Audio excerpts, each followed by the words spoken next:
Hey everybody, it's Mike from the Gooners Podcast, also founder of Gooners versus Cancer. Everyone seems to be asking these days, where the heck is all this money Arsenal are spending coming from? Is Stan Kroenke actually reaching into his pocket? I mean, Arsenal hasn't had Champions League money in years and years.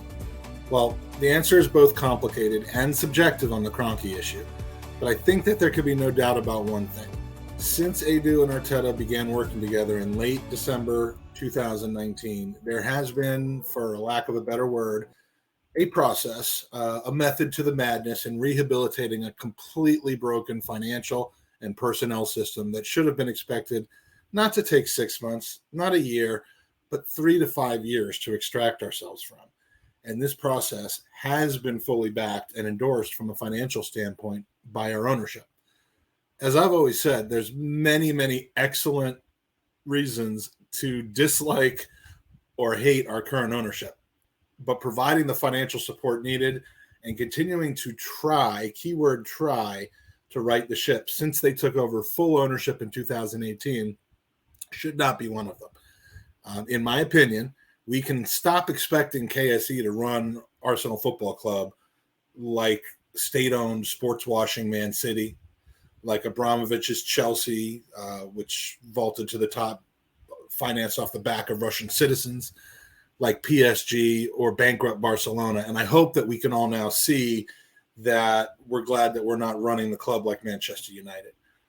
The goal, in my opinion, is to pursue the Liverpool method from 2014, 2015 on. And it's incredibly clear to me that for now, slowly but surely, we are right along that track. Before we dive into the numbers, got a few quick things. Never checked out the Gooners Podcast? You can go to www.tgpsubscribe.me and check out our 7 seasons and nearly 400 shows of content.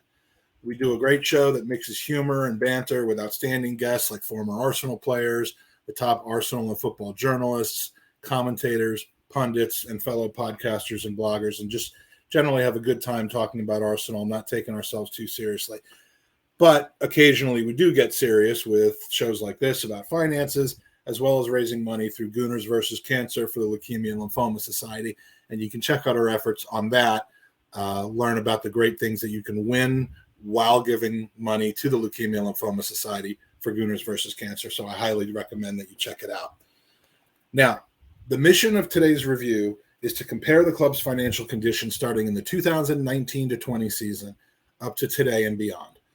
For the purpose of our discussion today, we're focusing on one specific area of expenditure, player wages and transfer fees only. We're not looking at things like the non-football staff wages, agent fees, dead money paid to former coaches like Arsene Wenger and Unai Emery. There's a lot that goes into the financial health of a football team. Revenues, income, turnover, which is made up of things like TV money, game day revenues, commercial revenues. And it's quite clear that because being out of the Champions League and being out of Europe altogether for the last year, combined with the impacts of COVID, the lack of these revenues has been a huge problem for Arsenal during this exact 3 or 4 year period. But that's not really what today is about. It's more about the strategy and management of our playing staff, not only financially, but also qualitative from a quality of player, chemistry, and longevity standpoint, and to see how things have evolved over a 3 or 4 year process so far. So let's get started. Here's the most important thing to know about how football teams account for their player transactions. When you buy a player, whether you pay the full fee up front or pay in installments, which is what most transfers are these days, you account for the transfer fee each year split over the term of the contract. They call it amortization. So when you sign, say, Pepe for 5 years at £72 million and pay him £140,000 a week, you have a wage cost of about $7.3 million per year, as long as you have the player, and a transfer amortization of $14.4 million per year for 5 years, no matter what happens with the player. Not a pretty situation in that instance. Of course, previous year's transfers are important as well. So you can't just look at the fact that, Pepe is marketed as being a £72 million player, but he's actually only costing $14 million a year, because then you're failing to take into consideration previous year's transfers that were still amortizing in the current day, which back in that season, we still had transfer fees to account for Mo Elneny, Lucas Perez, Mkhitaryan, Saliba, and even Takuma Asano, even though none of them even played a minute for Arsenal that season. So this method of accounting is why it isn't super easy to just overhaul a roster in 1 month or in one transfer window or even in 1 or 2 seasons. So let's take a quick trip back to the 2019-2020 season. Summer before this season was the We Care Do You and the Get Excited summer. I remember it like it was yesterday. Arsenal came on tour to the U.S., and there was a lot to answer for Josh Kroenke, who really first kind of put himself out there as the team's figurehead in that summer. Having just lost the Europa League final to Chelsea in Baku, Edu was brought on. Emery was given a summer of big spending, about 145 million of gross transfer fees. Even if he might not have gotten the exact players he prefers, we all know about Zaha versus Pepe. The club bought 5 new players and brought 3 in on loan. Ultimately, as we saw in the first 3 months of the season, the team downed tools on Emery, whether fortunately or unfortunately, depending on your views. And again, either fairly or unfairly, he got the sack in November. Arteta took over the following month with the team in 11th place, and here is the team from that season. 32 players on our books for that season. 5 of those players loaned out or dead money, which is players that are no longer with Arsenal, like Lucas Perez, Takuma Asano, but that we were still paying for their transfer fee amortization. 9 players in total, making 100,000 or more per week. And when you look at the specific players, it can make your blood boil. Some of the players in this 27 active players, like Mavropanos, Nketiah, only spent half the season with us. So their annual wages only show a half of a season's worth of wages, not the whole season. Our total in player wages was about 117 million pounds. And our total transfer fee amortization for that season, about 106 million pounds.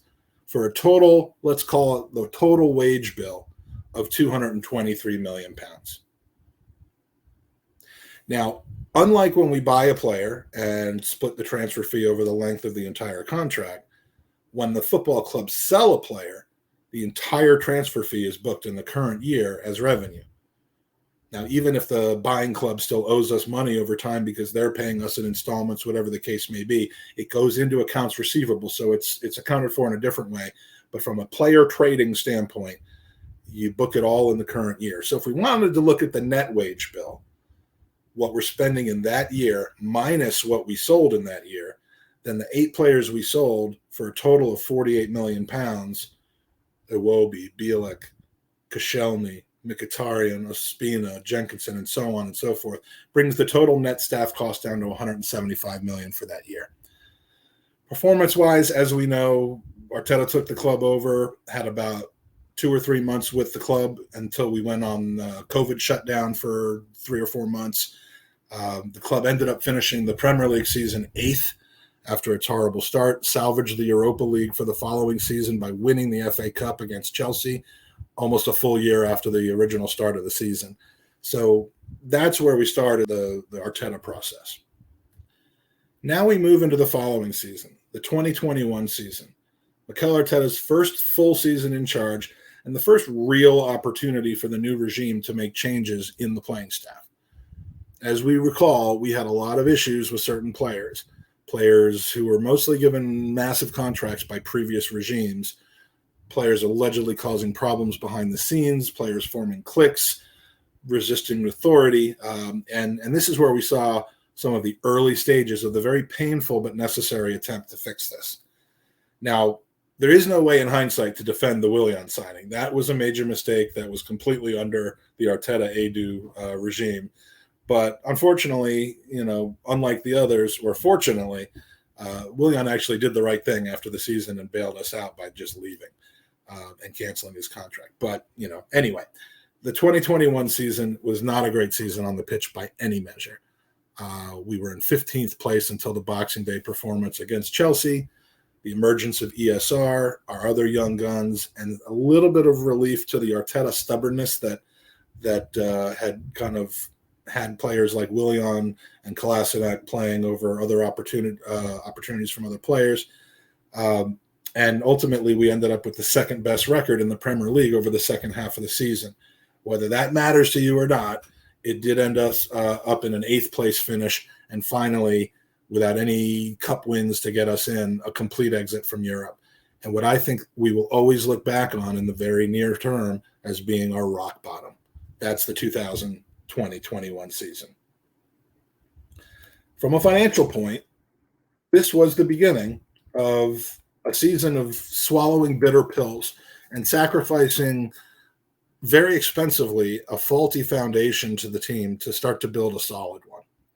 We brought in 4 new players in Thomas Partey, Gabriel. Mari's loan was made permanent. Alex Runnerson was brought in. That really worked out, didn't it? And yes, we brought in those players quite late, and it impacted the beginning of the season without question. 36 players on the books for that season. 5 of those either dead money or loaned out for the full season, like Mkhitaryan, Saliba, Mavropanos, Torreira, and Guendouzi. 8 more of those players only spent half the season with us. Mesut Ozil, Socrates, Kolasinac, Mustafi, Willock, and Maitland-Niles were either loaned out or cut free in January, and we brought in Matt Ryan and the loan spell for Martin Odegaard.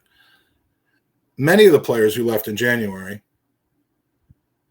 like Ozil, hadn't played at all in the season, and we just bit the bullet and almost certainly paid their full wages even after they left. Not a fun thing to know, but in this case, I think you can tell from the first half performance to the second half performance, there's a little bit of a correlation there, and I think that it really had a lot to do with how we ended up performing afterwards, even though financially it hurt.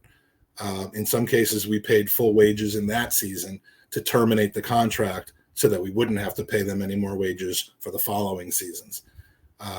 People like to point out that Arsenal seem to have a habit lately of paying players to leave, and I wouldn't argue with that.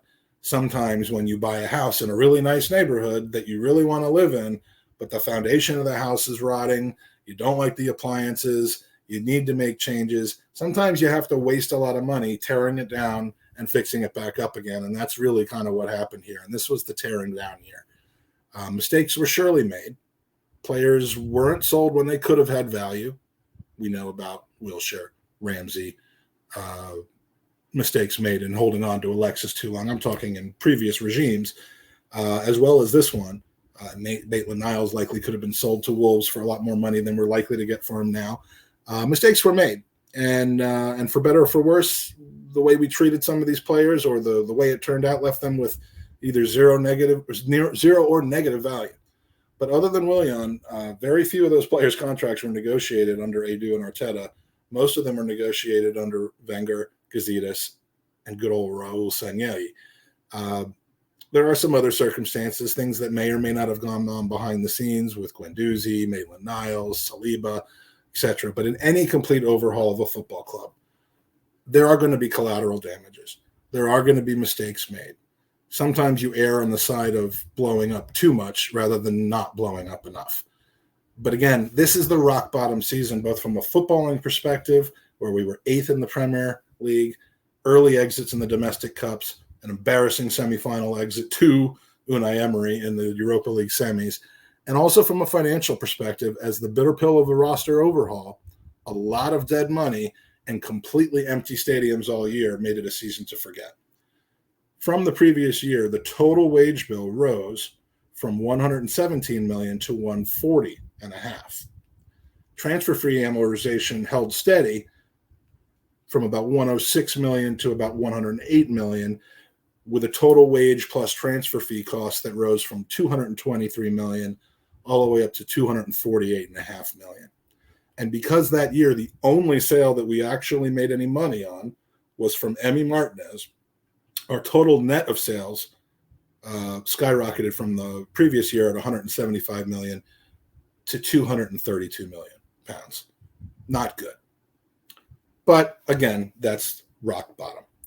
So now we move to last season, the 22 season. Summer and January windows of that season are Arteta's third and fourth full transfer windows in charge. I tend not to include the January 2020 window where he literally had been at the club for a week. It's his team now. It's Edu's team now. And here's where it gets interesting. For the second time in 3 years, we spend big. Over the summer of 2021, we bought £150 million worth of players as far as total gross transfer fees in Ben White, Odegaard, Ramsdale, Tomiyasu, Lokonga, Tavares, and you could even throw Austin Trusty in there. All 7 players 23 years old or younger, all on 4 or 5 year contracts. So actually that £150 million of expenditures only added about $35 million each year for the next 5 years to the annual transfer fee amortization amount. And very importantly, only one of the 7 players, Ben White, at £120,000 a week, was put on more than £50,000 a week. So while we added a lot of players, we didn't add a tremendous amount of wages. But get this. Think back to 5 years ago, the summer where we kind of panicked. We signed Xhaka early, and then we went out and signed Mustafi and Lucas Perez and everyone else for way too much money. Then people laughed at us. Yeah, that was pretty bad. But now that's been 5 years since then. And so we've got transfer fee amortization that we're finally done with in this year. Xhaka's 5 years of transfer fee amortization are finally over. Mkhitaryan's transfer fees amortizations are over. And yes, even though we just swapped Alexis and Mkhitaryan, for accounting purposes, it was treated like a £31 million sale and a £31 million purchase with a new contract. Mustafi's 5 years of transfer fees are done. Socrates' transfer fee amortization is gone. David Luiz's transfer fee gone. 5 players whose transfer fee amortization dropped off the book in that year, £32 million dropped from the transfer fee amortization amount, when we've just added $35 million with all of our purchases. Ever wonder why Arsenal came out saying in January 2020 that the only deals they were really willing to make or able to make were loan deals? Now you know why. It's because of what hadn't happened yet, but was about to drop off the books in July 2020. Now we're experiencing the benefit of some of the painful moves we had to make in our rock bottom season with players like Ozil, Mustafi, and Socrates. No more wages for any of them. Bye-bye. No more wages for David Luiz. No more wages for Willian. Thank you very much. We do full season loans for 8 players, namely Bellerin, Torreira, Saliba, Guendouzi, Runnerson, Nelson, Trusty, and Mavropanos, whose combined wages for last season would have been £20 million. Now, I don't doubt that we paid some of that, but I do know that we did not pay most of it. We did not even pay half of it. So, when we loan out a player, the assumption is that unless there is a note that we are paying a significant part of the transfer fees, we are loaning them out essentially for free to avoid having to pay wages. So again, that's harder to get concrete information about, but we're going to wipe those wages off the spreadsheet because they were full season loans. Another 5 players were cut loose in January. Now we know how controversial this was, but Maitland-Niles, Pablo Mari on loan, Chambers, Kolasinac, and Aubameyang on free transfers. Again, I'm not going to go into the whole Aubameyang thing. There are lots of debates on either side of that, but those players are gone in January. Now, not all of their wages are gone. We know that we paid Aubameyang's wages to get him out and over to Barcelona, but what's left is the 20 players, 18 outfield and 2 keepers, that we essentially rode with for the second half of the season. What many people feel was a mistake, the tipping point for us not being able to capture top 4. Whether that's true or not, we'll really never know.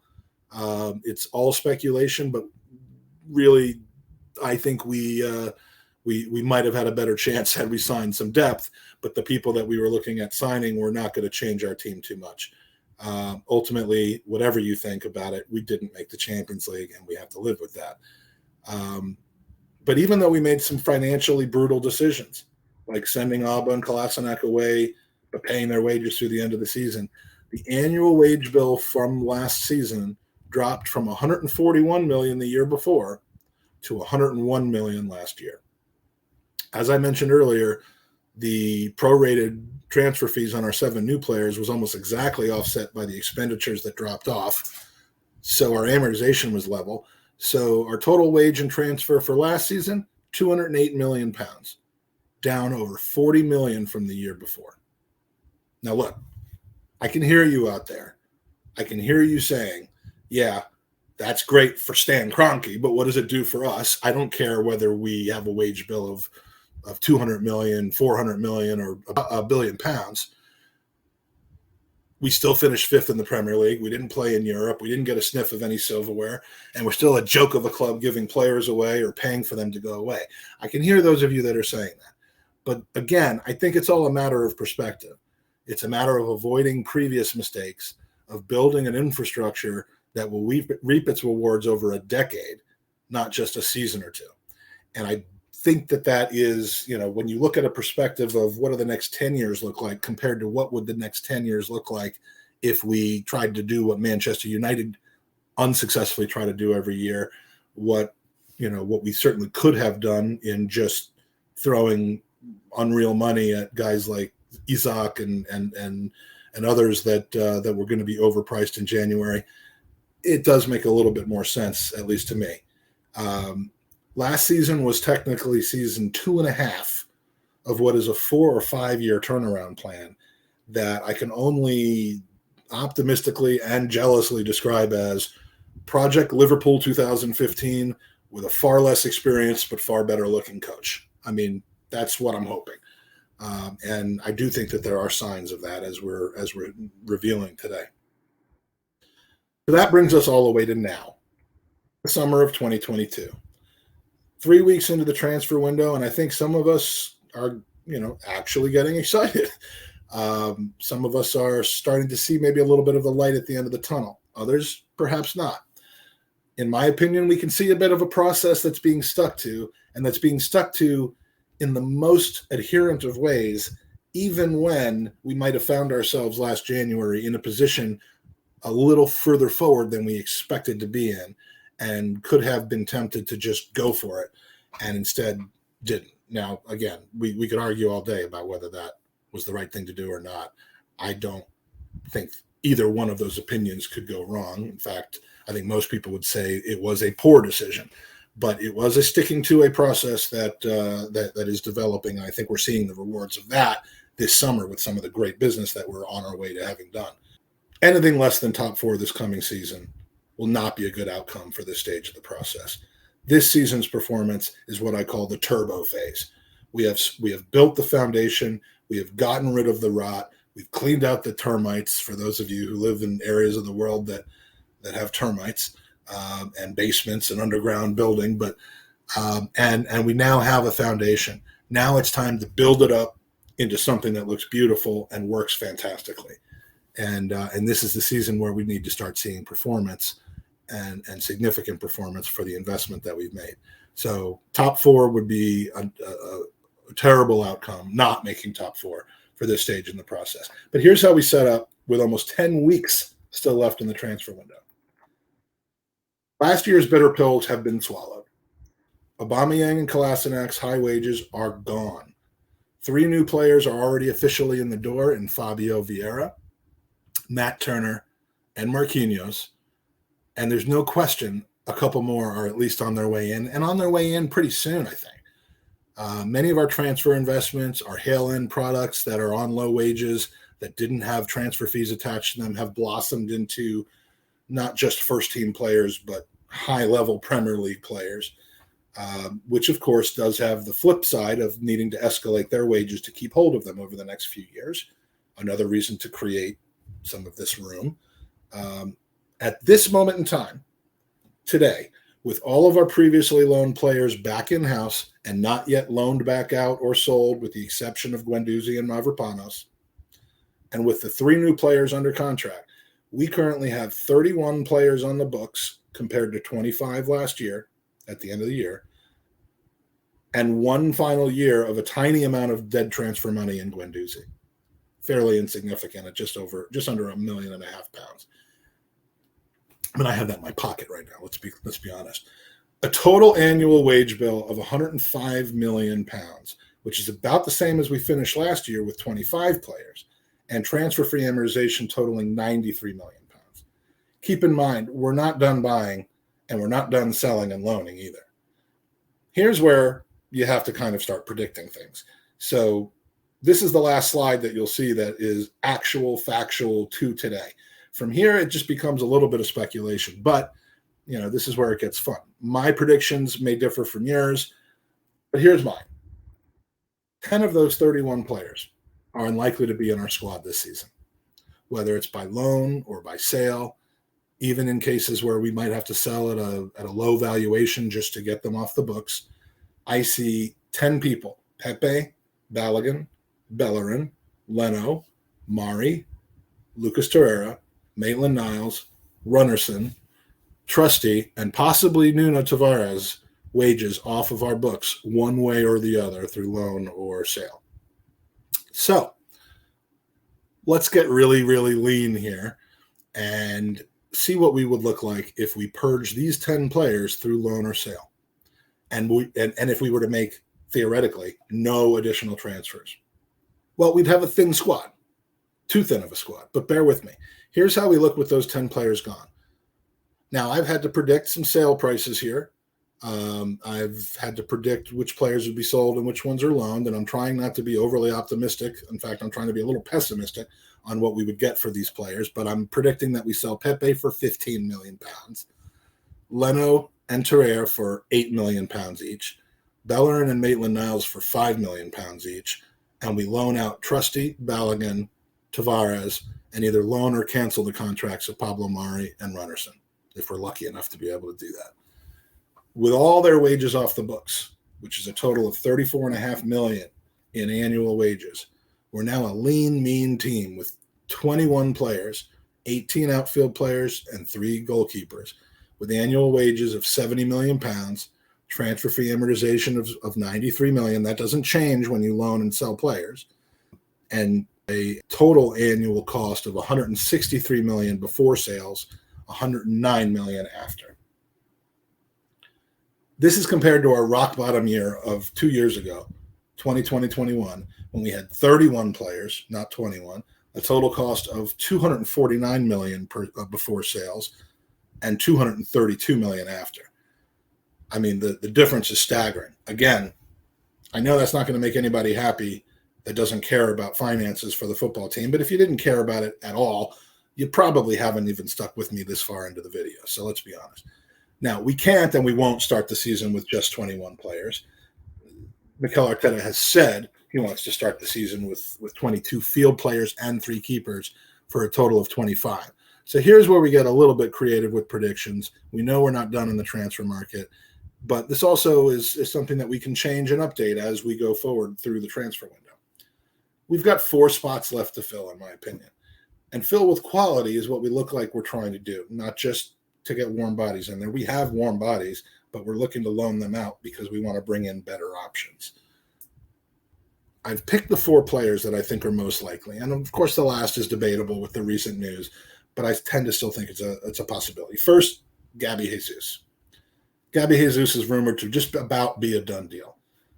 Rumored to be signing in the next 7 to 10 days at a fee of £45 million, which I think is great business. The 25-year-old Premier League experienced player is currently on wages of $90,000 a week. Obviously, I think if we're bringing players over to our club to give them an opportunity to play with the Arsenal, I do believe that they're going to be looking for a wage increase, and I think that we can offer that to them. So I'm going to assume we offer Gabby Jesus, who's currently on $90,000 a week, and we could put him on equal footing with Partey as the highest earner at $200,000 a week.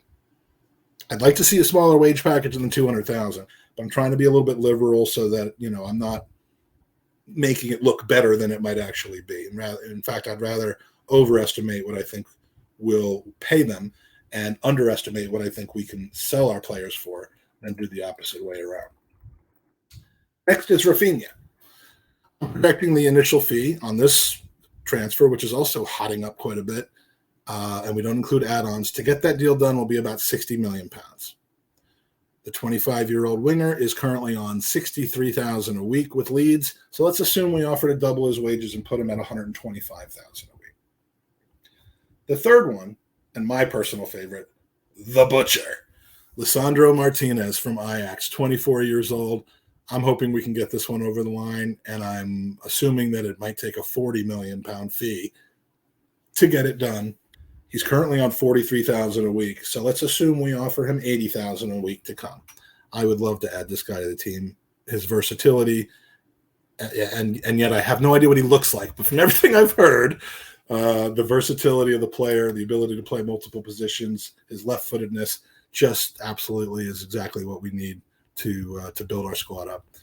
And the last and fourth one is Yuri Tielemans. Things seem to be cooling off on that quite a bit, but it kind of has the Thomas Partey feel to it where we're rumored with him all summer, and towards the end of the window, we come back and scoop him up. So for the sake of argument here, I'm going to add him. I've seen the figure of $25 million quoted for the 25-year-old, and he's currently on $33,000 a week. So let's double his wages and assume $70,000 a week for him. Now, again, if I'm way off on these transfer fees, if I'm way off on these wages, it will have an impact on this, but not the kind of impact that changes the whole concept here. Those four players carry a total annual projected wage of $25 million a year, with a projected $34 million annual amortization bump if all of them are on 5-year contracts. So where does that leave us financially if we were to add all four of those players? $95 million in annual wages, another $127 million in transfer amortization, a total of $222 million before sales, $168 million after sales. Here we see a simple line graph showing all of the different categories: the total wages, the transfer fee amortization, the total of the two, and the net after sales. And as you can see, it goes up in that bad year of 2020-21, comes back down, sinks to its lowest level right now, and with those extra expenditures that we're expecting, it jumps right back up to where it was in 2019. Compare this to where we were in 2019, and here's where it gets interesting. Our wages are down £22 million in 4 years, from $117 million to $95 million. This despite inflation of player wages, player transfer fees, all of that as a result of the higher television contracts. Transfer amortization is up £21 million a year, from $106 million to $127 million. Not too bad, considering that over those 4 seasons, we'd have committed to £583 million of gross transfer fees in those 4 seasons, not including sales, not including proration. It's a huge number. Total annual wage and transfer costs on players, $223 million in 2019, $222 million in 2022. Net of sales, $175 million in 2019 and $168 million in 2022. We're essentially back to where we were 4 years ago. But look at the squads. Current squad, 2 people earning more than $125,000 a week now, compared to 5 in 2019. 6 players out of 25 on our current squad would be over age 25, compared to 12 in 2019. Which set of keepers would you prefer? That might be a toss-up. That could be debated. I would take our current set, but with the unknown of Matt Turner to many people, that could be debated. Which set of defenders would you prefer? The poo-poo platter of 11 defenders from 2019, or the tight group of 8 or 9 that we'd have now? The midfield has gone from a ragtag team of down tools to a young and hungry group on the rise, in my opinion. And the attackers, as much as I would love to see another big-time target man in the mix, I mean, if it were up to me, I'd add Tammy Abraham to this equation. But, even without him, there's so much creativity and flexibility in this group we go from having our one creative player in Mesut Ozil, who wasn't even creative anymore, to having too many to put on the pitch at the same time in ESR, Odegaard, Vieira, Tielemans if we sign him, Saka. I mean, it's just insane how much creativity we've added to the squad. So same finances, same transfer fees, inflation has happened. We're resisting it, and I'd argue that our club is better. Some other stats here. An average age that's dropped from 25 to 24.1, which is incredible considering that there's 7 players who are on both squads, and those 7 players are 3 years older than they were 3 summers ago. But even more important, because 16 of our 22 players have played at least 2 seasons, if not much more, in the Premier League, either for us or another team, which is huge for such a young group. In 2019, we only had 10 players who had that level of Premier League experience. And we've gotten younger. I don't think anyone could deny that the makeup of the projected 25 for this year is a hungry, dedicated group of players who, by all accounts, believes in the project they're part of. Are they a Galactico setup like Manchester City? No. Are they Galacticos like with 3 of the best players in the world all playing on the same front line like, well, PSG and maybe you could say Liverpool of the past? No. But it's a hungry group. It's one that can get us to, in my opinion, to where we need to be to then take the final step if we are lucky enough to have everything come off the way that Liverpool did in their rise a few years ago. I don't see any selfish, lazy players in the bunch. And here's where some people might take issue with me, but no more Kolasineks, no more Mustafis, no more Ozils, Aubas, Guendouzi's, either downing tools or forming anti-authority cliques in the dressing room, going up against management. I don't get the sense that this dressing room contains those types of elements anymore. And I think that's massively important, as we saw between the first half and the second half of 2020-21. I could end up looking silly for that opinion. A lot could change in 6 months or 9 months, but hey, it's my very scientific opinion. So what does all this mean? Here's my conclusion. Of course, every team's goal is and should be to improve over a 4-season basis. There's no question that should always be the goal. But I'm not sure there's too many clubs that started the last 4 seasons with the level of the pile of garbage left over from a previous regime to the extent that we have. Not in the top of of football anyway. I mean, there are other teams that are in real trouble with their personnel, with their finances, who shot for the moon and missed, like Everton, for example, like Aston Villa, for example, and and some of these teams, specifically Everton, doesn't seem to be able to figure out that they're in real trouble and start a process that makes a lot of sense. But they are in real trouble, and ultimately incredibly fortunate that they stayed up this season. Manchester United is saved every year by their ridiculously high commercial revenues, but they just keep throwing ridiculous guaranteed money at players who are really just coming to Old Trafford to collect a paycheck and demolish the club's proud history on the pitch, which is the problem sometimes. When you swing and miss, you end up committing yourself to a lot of money with players who are not in it to win it, or who are not fit to wear the shirt, and it becomes a destination for more people to get a piece of that action. And that has been Arsenal in the past, and I don't believe it is anymore. One of these days, United will figure it out, and because of their money, they'll be back on top, but they haven't yet. So again, I see us on the Liverpool track, a team that is self-sustaining with very little need in a normal year for owners to invest their own money. Now, I said a normal year, as in no COVID, no missing out on Champions League, no other external threats, a normal year for a top 4 team like Arsenal should be, like the Arsenal should be. We're not there yet. So indeed, there's been a need, and I think you'll find that there has been a situation where KSE has had to put some of their own chips on the table. And whether those chips on the table are, they're not being thrown into the club in equity like Manchester City has done. They're not being thrown in in debt that there's absolutely no intention to ever recapitalize, like Roman Abramovich has done with essentially money laundering and sports washing. That isn't going to be what Arsenal ever are. And frankly, I may differ with some of you, but I don't want that to be the case. I would be much prouder of winning a Champions League or a league and competing for the same each year, doing it the way that Liverpool's done it compared to the way the other teams have done it. That's just me. But yes, they have been putting money into the club through low or no interest rate loans with no certainty of payback. They may start paying themselves back for those loans when we start making 50, 90, 150 million pounds a year again.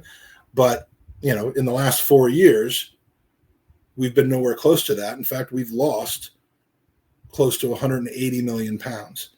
That money doesn't just grow on trees. It doesn't just come from cash we had sitting in the piggy bank. Some of it has, but not nearly all of it. It's come from refinancing loans, from taking on debt, the same kind of debt that other teams have had to do to cover their losses. And yet they're called investing in their team, and we're not. But again, the goal seems to be to do whatever's necessary to build a team that could be competing for domestic and international honors year after year after year after year, as we used to, not as we have been lately. So I'm projecting that next season, with a little European money from the Europa League, with further restored increases in TV contracts and such, I think we'll be back in the black with a 50 million pound profit. And if we then get into the Champions League, the profitability comes from there. And then we get back to the old questions again. Will KSE spend that money to make the club stronger? Will we be back in the Champions League and be a destination now for top players like we used to be, along with the 80 to 140 million pounds that come along with it? Will we have young, attractive assets that when we want to upgrade on them haven't been completely destroyed and can actually attract significant transfer fees? We've seen Liverpool do this. Transfers. And I think we're headed towards that direction finally. Or will this coming season be a complete disaster, leading to Arteta being sacked, have trouble extending our rising stars to new contracts, be back in the situation we were in the past where we're looking at Saka and Emil Smith Rowe and worried that they're going to want to go on to greener pastures, and be right back in 2019 throwing money at the wrong people all over again? Personally, I'm gambling on the Liverpool effect, but that's the crazy thing about sports. None of us have any control over it, and who the hell knows what's going to happen. But as for the question we started with, which is where is all this money coming from, at long last, now you know. That's it for me. Please remember to subscribe to the Gooners Podcast using the button below or by going to tgpsubscribe.me. And please check out the amazing prizes you can win and the contests you can join while helping to kick cancer at goonersvcancer.com. This has been Magic Mike for the Gooners Pod. Until next time, come on, you Gooners.